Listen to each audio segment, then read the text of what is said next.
Parental discretion is advised. This show is brought to you by IndieWrestling.us. Check out IWC, RWA, and more. And listeners like you, support this show at Patreon.com/Wrestling Mayhem Show. Just wait, just wait, just wait, just wait, just wait. Wait for the perfect time, then attack. Don't give up what you want, take it back. It is the Monday Mayhem Warriors. That's what we're calling the show now. Yes. I'm Mike Sorg at Sorgatron on the Twitter here in the Sorgatron Media Studios in Pittsburgh, PA, and joining me is my long distance podcast mate, Bad Mike from Hi, Beacon, New York. Hello. Oh, you're still a high angle. Yeah. Hi, Sorg. How are you? We're doing. We're getting by. Sorg, are you ready for a horror show? I think that's what's happening. I think that's basically what my county has been doing in the last couple of days because of new shutdowns. But anyways, so damn it, what the. I haven't been watching SmackDown. I have been getting caught up on NXT, and I still need to hop back in and get all of last week on New Japan. But I turned on Raw and I looked at it. It was 8:01, and we just opened to Mayhem, and I felt like I was in the third hour of the show, and I was really confused for a long time.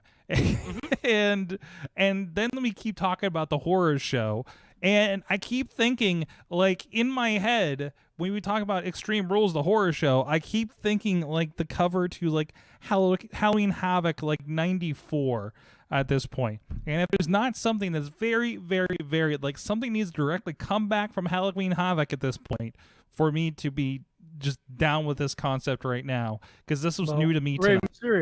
Rey Mysterio. Okay, there we go. Hey, okay, yeah, that's right. Hey, some good Halloween Havoc Rey Mysterio matches. The purple Phantom shirt. Yeah, I'm telling you, Rey Mysterio versus Eddie Guerrero is going to be revisited when Dominic turns on his father. Oh, it's gonna happen. Is this it? Is this where it happens? Dominic Guerrero. Oh man. Dominic Guerrero, Dominic Rollins. I don't know. Maybe he gets adopted. All of this. Damn it, Mike. I feel like Raw was very different. I feel like there's a different vibe happening. Maybe I just felt like, not distracted by the fact that everybody was in danger, not wearing masks out there. Although they were wearing masks this time. They were wearing masks. Maybe that's just kind of. There's like, did you notice the one guy by the stage that definitely was not wearing a mask halfway through the show? What's that? Bugenhagen. That's Bugenhagen. Wait, no. Bugenhagen was like up by the stage, like pounding on stuff as people walked by. No. There's another guy like in the back corner. Oh yeah. That was just like chilling back there, like he wandered on set or something. And I was just like, I don't know if that dude, like. It was almost like they wanted to put masks on people that would be seen by the hard camera, and everyone else wasn't wearing masks. I don't know that. If you saw a couple camera angles, there were people in the crowd. You catch people in the back. Yeah. That's definitely. It's a practice. There's. At this point, just fucking wear a mask. Mm-hmm. Like, honestly, the wrestlers should be wearing masks. There was a lumberjack match. Wasn't there a lumberjack match on Friday? On AEW. No. I thought there. What was happening with Baron and Jeff Hardy on SmackDown? Because everybody was outside all around the ring. I don't know. I didn't watch. Okay, I was picking up some YouTube clips. If it was going to be a tribute to Taker, I was like, nope. Yeah. So I feel like, I feel like at least some in ring, like there's like a separation. If you're inside the plastic wall, you're maskless. If you're outside the plastic wall, you have masks. AEW kind of does this too. But the virus doesn't care where you are. Listen, we don't get into science with wrestling. It's a presentation choice. I mean, I can say, we were very diligent in trying to do everybody presented on camera that was watching a match in the between Fight Underground and 2PW. Like, if you were in the crowd visible, like we wanted to present you are doing your thing and wearing a mask, versus anybody, which wrestlers, managers, referees did not. Like that was a choice. That was a presentation choice for the most part, right? Because if you're interacting that close, the mask isn't doing much, to be quite honest, right? Okay, so I get that. Okay, but and it's a choice of presentation, and who knows if the people presenting know, care, believe in this. It is the other issue as well, unfortunately. I mean, you could probably, if you watch Twitter, you could probably tell who cares and who doesn't. There's that too. There's that too. I'm gonna say there's a certain person who thinks the Earth is flat, probably doesn't believe in coronavirus. So he don't want none. No, he don't. He don't want none of your coronavirus things. Anyways, so apparently Tina's filling in. The Faces all came out to support Jeff Hardy during the match with Baron on Friday. So that's what that was about. So it was kind of an impromptu lumberjacky thing. AEW had a legit lumberjack match though. Mm-hmm. Yeah, they did. They did. Which also scared me. I'm sorry. That many people should not be in a cluster together. I'm with you. I still feel, and this is the whole other conversation, but I still feel the fact that they are testing helps. It helps dissuade my fears a bit. Yeah, but we don't know what tests they're using, because any test that I've heard of takes like a couple days to get results.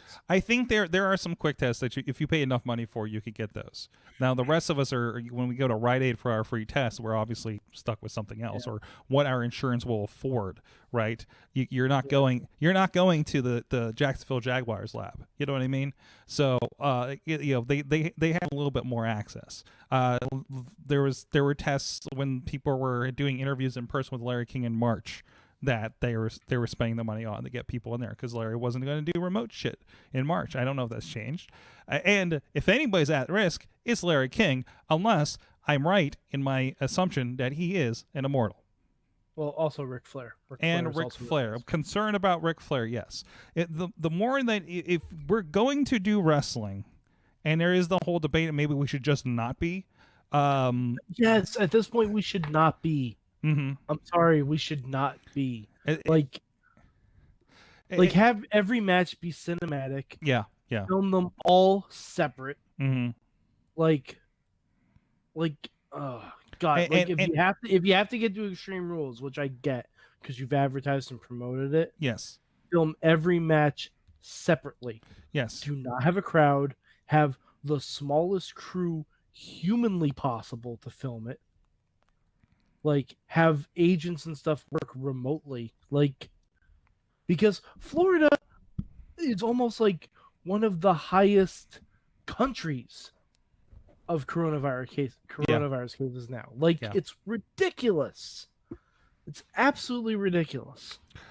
Yeah, there's all of that, and this is all part of all of it, right? This is all part of figuring this out, and everyone's doing business like anybody else. Running shows either. No, okay. Aside from that, I do feel like WWE is finally hitting their stride in this. I called it a return to studio wrestling formula tonight. Mm-hmm.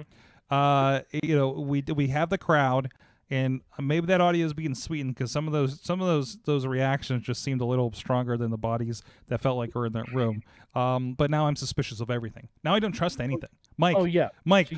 How can I watch wrestling and not trust what I'm seeing? Sorg. Yes. You know what I don't trust? What? There was a big show on our Raw program tonight. There was a big show on the Raw program. Oh.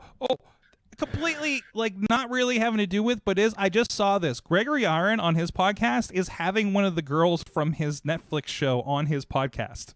As he should. That is fantastic. And I believe I have a feeling that he's a huge fan of the show, because I think he was one of those that was watching the finale of Fuller House. I saw everybody talking about a few weeks ago, so it all kind of fits. Okay. So sorry, that popped up. I'm just like, Sorg, I'm not watching the finale of Fuller House. Why? I'm just not. Okay, are you watching any Fuller House? No. Oh. I watched the first season, and I'm like, oh, they did a wrestling episode. That's cute. I'm done. Yeah, I couldn't do it. I couldn't stick with it. I just can't. Sorry, you know what? You know what I did watch this weekend though, Hmm. because I had never seen any of it. I marathoned all 3 John Wick movies. Fantastic. Yes. Good show, sir. Yeah. Kevin Nash is in it. Kevin Nash is in one of those John Wick movies. Mm-hmm. He's the only guy that doesn't get his ass kicked by John Wick. Mm-hmm. Mm-hmm. Like, Love it. like Kevin Nash is just on there to stand menacingly in front of a door, announce that he lost 60 pounds, which I think is probably legit at that time. And then John Wick's like, hey, you should peace out. And he's like, you know what? Good fucking idea. He doesn't even take a bump on screen. Man, No, good for him. Good for Yeah, he you. didn't- You got he your didn't- payday. he didn't tear a quad, so that's great. Also good. Also very good. Jeez. Oh, Kevin Nash is a treasure. Let's see. Tina says Florida, where Universal Studios Orlando is up and running. Yeah. Not okay with this. Not. Yeah, I can't saw even. I saw a tweet that said Walt Disney's going to be up and running because they won't stop until they kill everyone's parents. Yeah, I saw that on brand there. I can't even, dude. I can't even go. I didn't go to my IGA across the street because there was too many people there, and I went down to the Rite Aid. I don't feel comfortable going to a Walmart. Yeah, no. So Like my big trip this weekend was I went to Barnes and Noble. I was at That was it. I was on a shoot for wrestling with 50 people present, and I'm like, and I was supposed to go to some stuff this weekend. I was actually invited to another show that's doing like live streaming, and I was like, hey, I'm going to be hanging with my mom for the holidays. I got to put some distance. You know what I mean? Like I just can't. I can't get around that. That's where we're at right now. That's still where we're at with that. And I'm like, why am I so? Here we go. Why am I so sad all the time? I'm so busy and stuff. It's like, that's because I haven't physically seen more than a small handful of people in a very, very long time still. And I feel that. I get to hang out with you, Mike. You're the Max Headroom and the TV that I hang out with on every Monday night for a while, for forever. Sorg. I don't know what you're talking Exactly. And I'm catching up with everybody. We're having great conversations, but just something about seeing people in person and getting a hug is just something. And the dog is just staring at me over here. He's already bored to tears. Anyways. Was this show about wrestling? Yes. So anyways, Monday Night Raw. I feel as though I like the flow. And not everything's amazing, certainly, but there's less groan worthy moments on Raw, I feel. There and maybe it's just collapsing the roster and focusing on more and more. But there was a lot of movement. There was again, I think I'm just okay with the vibe now of what they're doing at the PC. I'm starting to get run down by it.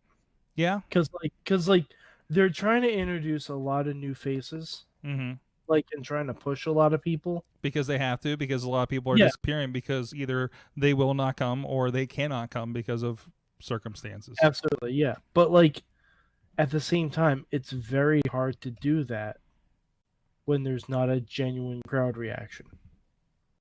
Because every time I look in that crowd and I see fucking Bugenhagen, I'm like, none of these, like these cheers, they're not. It's less than white noise because it's just manufactured. And some of them are just like I'd rather they just have a score. I'm waiting for some of the guys are being kind of more jackasses in the crowd too. It feels like during promos and stuff, and Bugenhagen like going at the plastic. I feel like he was told not to do that again. I'll give AEW credit. Like I don't like how they do it either. But they do it better because everyone is their character.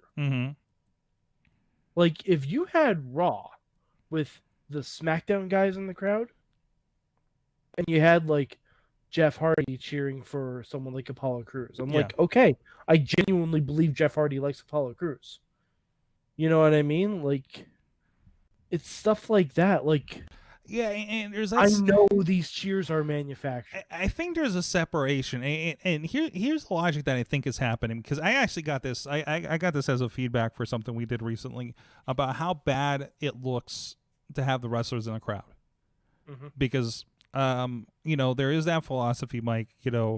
When you talk about wrestling, I remember this philosophy being told to a group that I was hanging out with that were in a band. There was just like this idea that if you're on stage, you are not seen anywhere else. That's why this idea of at indie shows, do not be seen in the background or hanging out in the back watching the matches or anything that the fans can see you, because that takes away the mystique. Right, you're the rock star on the stage, and if you're out milling with the crowd, then why the fuck did I pay to see you? Right. So, I think that's the philosophy when we the wrestlers in the crowd for all these shows are the ones you don't know, because they're all PC, unless you're super fans that actually follow that. But you can progress stories if it's wrestlers we know in the crowd, because spoiler alert, seeing wrestlers we don't know in the crowd, we still know they're wrestlers. Yeah. We still know they're paid by WWE. We were told they are. We were told that they're performance center trainees. Like, that doesn't make it legitimate. But that makes them. But that honestly, I would have rather say that, like, them not say that. Yes. And hide ones like Shotzi Blackheart or Bugenhagen, ones that stand out. Like, and I'm knowing Shotzi, I'm not seeing in the crowd as much anymore because you did stand out a little bit more. But she has merch now, so okay, all right. So yeah, and she's doing some big stuff over at NXT, so she's not just the lower tier kind of thing. But then did she have a tank in the crowd like several weeks ago for one of the other shows? No. Was that not a thing? It's me. It's just me. That was your fever dream. Yeah, I'm having a lot of those lately. I feel like I've been having one long one since March. But anyways, so I think so whereas AEW kind of shirks those trends and doesn't go with those ideas, and they can do something fun with it, that kind of sticks out, right? You're talking about working people in. Pineapple Pete is a perfect example, right? Jericho made Pineapple Pete, aka Sugar Dunkington, Shug D, that we've talked to on the Indie Mayhem show years ago. You got him a match with Dynamite. Got him a match on Dynamite with freaking Chris Jericho. That's great. Yeah. That's fantastic. You made another potential, a star in the making, somebody that you can do something with on Dark. Like, that is fantastic. But you brought him up on primetime television. Great. But I think, also WWE has such a deeper roster and just a different way of thinking. Yeah, not now, but I mean, still. Now, like Christ, if Andrade and Angel Garza have to wrestle 2 matches on a 3-hour show, maybe you need to rethink the order of matches. Yeah.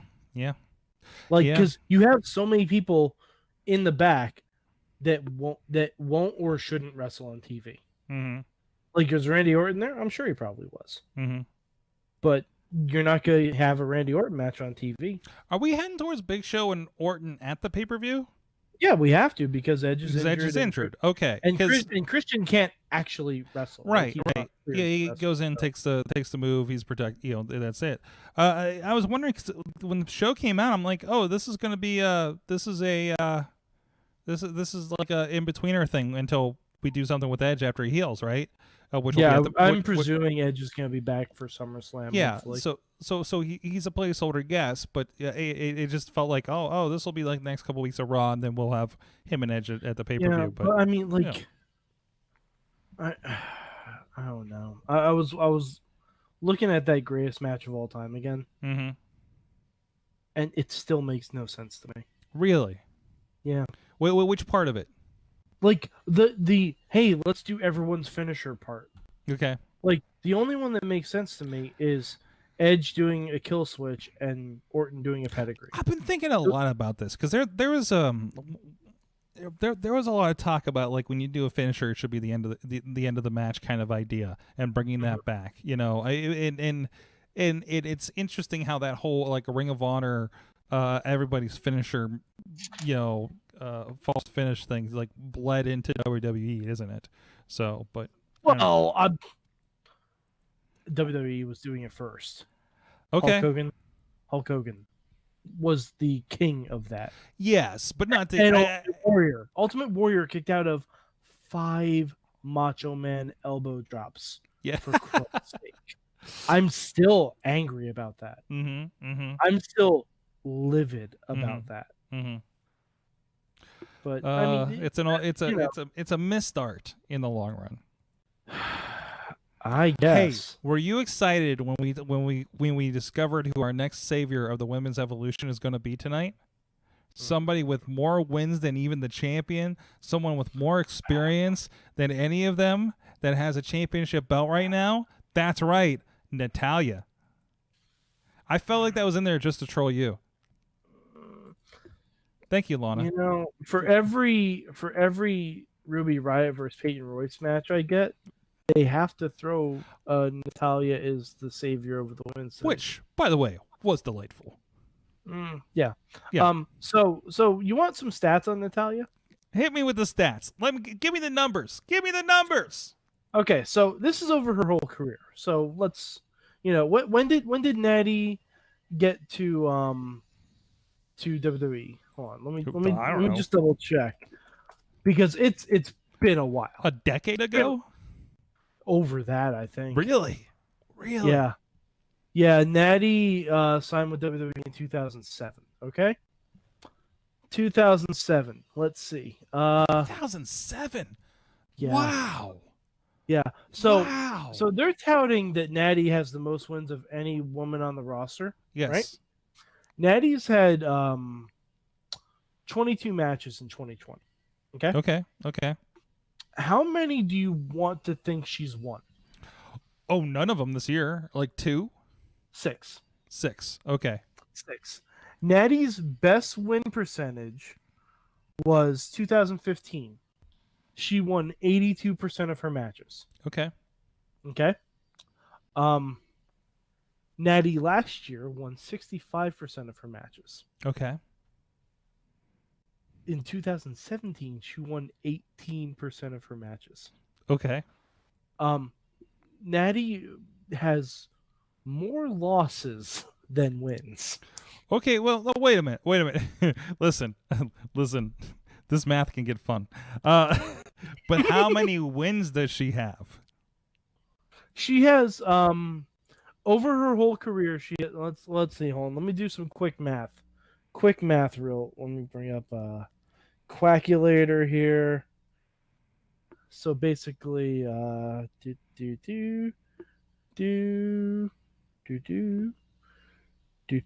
This is great for audio people. Give him a minute. He's a scientist. Natalya has 595 wins. Okay. So by the way, I love that he's sitting there doing a calculator, and I legit had an interview earlier today with a mathematician at Carnegie Mellon University. This is the day in math and how it's. You want to know how many losses she has in WWE? How many? 726. Jeez. Wow. Okay. All right. What did I say the wins were? 595? Listen, man. She's experienced. She has 131 more losses than she does wins. She has experience, okay? You know what? She still has more wins than you. Yeah, she's got experience like Loki has experience taking over Earth. What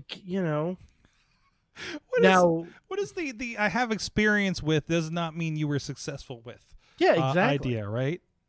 Mm-hmm. Now, if you want to compare this to, let's say, Charlotte Flair. Why not? Charlotte Flair has 490 wins in her career. And this is all WWE, so I don't have to do any math. Charlotte, overall in her career, has a 55.9% winning ratio. You know what? This is a good time. Mike, thank you. Yeah. This is a good time to mention. There's a very special project that's been in the works that Mike doesn't even know about. And unfortunately, I wanted Matt to be here to tell you about it. So Matt has been sending me. I just found something even crazier. Oh, what's that? Sorry. Okay, we'll come back around. That's a teaser. Yeah. So we are debuting on the Wrestling Mayhem show Tuesday night, 9 p.m. Eastern time. Facebook Live, Periscope, and the YouTubes. We are going to have a music video of sorts that was made. That's a very it was made. It was made from Bobby F. J. Town's tweets. I know what you're talking about. Yeah, and it was made from it is a very special music video, and I'm trying to pull it up here so I can grab the title. It's gonna be a special music video and song performance. Is this our first musical performance on the Mayhem show? Maybe in our illustrious 15 proper years. musical performance. I Yes. mean, it's gonna be a pre-recorded musical performance, but Wait, it is wait. But who's the artist? the artist is Mainstream Matt. Musical guest, mainstream Matt Garland. Yes, you get to do that tomorrow. So we will be debuting the music video / audio for you podcast listeners of Charlotte 40 shows live on the Wrestling Mayhem show Tuesday night. So if you want to be there and be the first to witness it, please join us there live on the video feeds over there. And of course, we will have this distributed otherwise for people on other formats. But yeah, it's Mike. It is tremendous. It is a piece of absolute art. I'm gonna have to. You're probably gonna have to watch it in advance since we don't have video feeds for you live. But damn it. I am terrified by this. You should be. You should be. Oh right, jeez. Oh jeez. So Sorg, after I looked up Charlotte Flair, I'm like, let's see, who's the male equivalent of Charlotte Flair? So I looked up Roman Reigns. Mm-hmm. Roman Reigns, who has also had his entire career in WWE. Roman has had 1,201 matches in WWE. Okay. What do you think his win percentage is? His win percentage. Keep in mind, Charlotte's win percentage was basically 56%. 56%. That's Is Charlotte. his 80%? 73.9. Ooh. Okay. All right. Okay. Yeah. The only year Roman has had below a 70 win percentage was his first year in the business in 2013. Wow. Yeah, and I think he was injured for a lot. Nope. There you go. Mike, I'm tired of talking about wrestling. How are you doing? Nothing happened on Raw tonight. I think a lot happened on Raw tonight. It's just What? it's Really? everything is not. I mean, Give me one thing that happened. That we didn't already know. Our Truth is the 24/7 champion again. And water is wet. I learned Ricochet, Cedric, and who's the third one? And Apollo's real names. Oh, okay. By Our Truth. Yeah, all right. Okay, all right. Things I didn't know. I didn't know that Natalya was the savior of the next generation of women's evolution. That's pending citation on Wikipedia. Okay, all right. That's pending citation. I didn't know that. I love watching Samoa Joe yelling, trying to keep order to a contract signing that's broken down like it's a litter of puppies broken out at a kennel that he's trying to keep control. Also, none of us noticed that Samoa Joe's hair has kept growing over the last couple of months until tonight. That was a discovery. Mike, I learned a lot tonight, actually. I don't know where this is coming from. I learned I want more Ruby and Iconic situation. That would be lovely. I mean, I learned the MVP Apollo. I thought was pretty fantastic. That whole situation was interesting. What else did I learn? I learned about the Horror Show. Is a pay-per-view that we're going to watch. Yeah, I'm What the fuck is a swamp? See. Listen, man. I saw the little bits where they kind of announced like that match, like the little thing from SmackDown they showed tonight, and I'm like going through YouTube's, and they start getting into like the promo for Braun. That's pretty much announcing it, and he's talking about like, listen, man, I good on him for memorization, but I am not down with story time with Braun. No. It's like Braun is standing in the ring, being Braun, trying to tell me a ghost story, and it's just like Braun should not be this detailed. Like Braun should just be yelling at people and destroying things and flipping ambulances. It's like, Braun, you're the champion. You got to go out and talk for 5 minutes. Memorize this. Like, keep in mind, Braun was never supposed to be a champion. No. So all of these written were actually supposed to be for Roman. Now put that in your head, right? Honestly, it probably was supposed to be.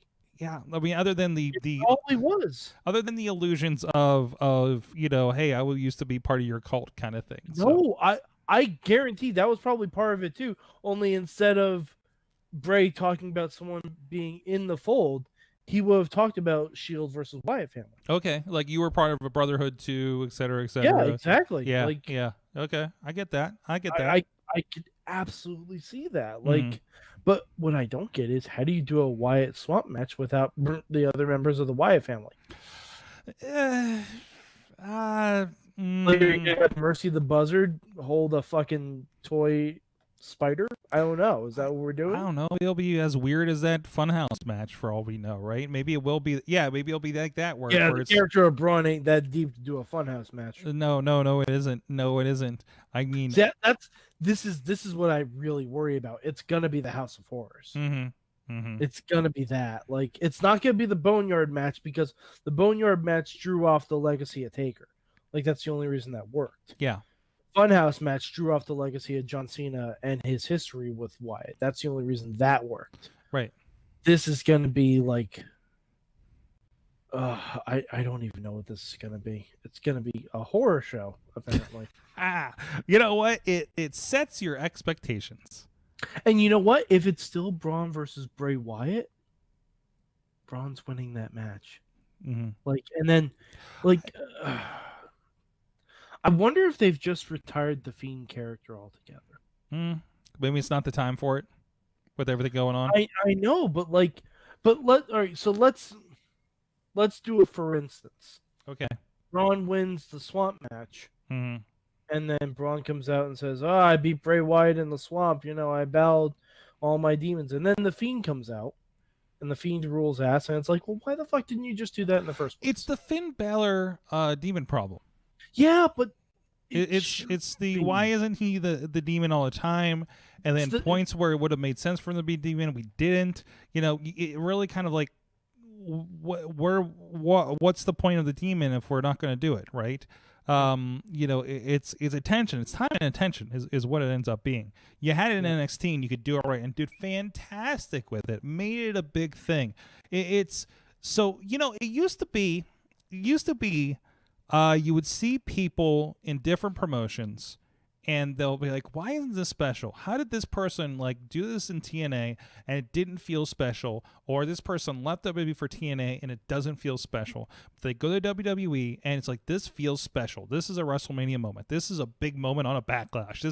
This is like, got me going. And it seems like that has altered, where that happens on NXT but doesn't happen other places. I mean, this is the same thing we've talked about for ages, where it's they put attention into people that aren't don't look like Roman Reigns, don't look like Braun Strowman. Is the thing. So we'll see. And everybody gets lost in the shuffle. You just have a nice mid card of a bunch of people that used to be NXT champion. That's where we at, and that's how it's structured. But you got a lot of people at your disposal when half of them stay home for a lockdown and quarantine. So that's how it plays. It's playing the numbers game, Mike. It's playing the numbers game. Everyone's on the same level. Yeah, it is. Yep. Everyone's on the same. Like, we're playing the same game. Everybody's on the same team.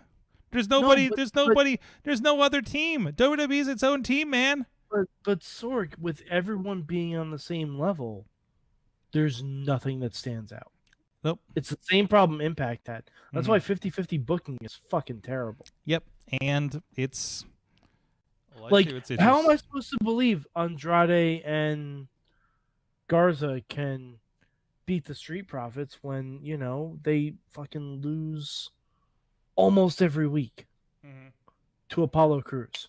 Yeah. You know what I mean? Like, well, it's where we're at. Mike, yeah. how about we table this and continue to solve the problems of professional wrestling tomorrow night? We have music to look forward to. We have our homework assignment. I'm not looking forward to that. I just got Charlotte off of my screen. So is this like in memoriam of Charlotte? Like, is that what's going on? Maybe. Like, why did Nia Jax get rid of Charlotte and then just completely stay off television? Yeah. And where is Shayna Baszler? It's a good question. I would like to know where Shayna Baszler is. Where are you? Shayna, are you okay? Let us know. Can we put her on a milk carton or something? Because I would imagine she would have something to say about the Sasha and Asuka thing. How do I not have a milk carton within reach? That's anyways. Mad Mike 483 on the Twitters. Yeah, I don't know. Go. Yeah, still go to Up Down Down. Watch people play Uno. That's a good thing. Yeah, and also watch Battle of the Brands. Mm-hmm. Because so Sorg, do you know? Because you haven't been watching Battle of the Brands, right? Wait, is that the SmackDown versus Raw thing? Yeah. I was into like season 2 and fell off. Okay. So what they're doing for this season is whenever they have a pay-per-view, they have what they call a gentleman's agreement pay-per-view brunch. where instead of simulating the matches, they do a live feed on YouTube and they watch the matches. It is a delight. Fantastic. It is like, if you want to catch up, just watch the live streams of their gentlemen's brunches. Fantastic. Go check that out. Also, scheduled to join us, our manager, Farnsworth Investments, should be joining us on the show. So tune in for that. Oh, boy. Thank you, everybody. We'll see you then. Mayhem out.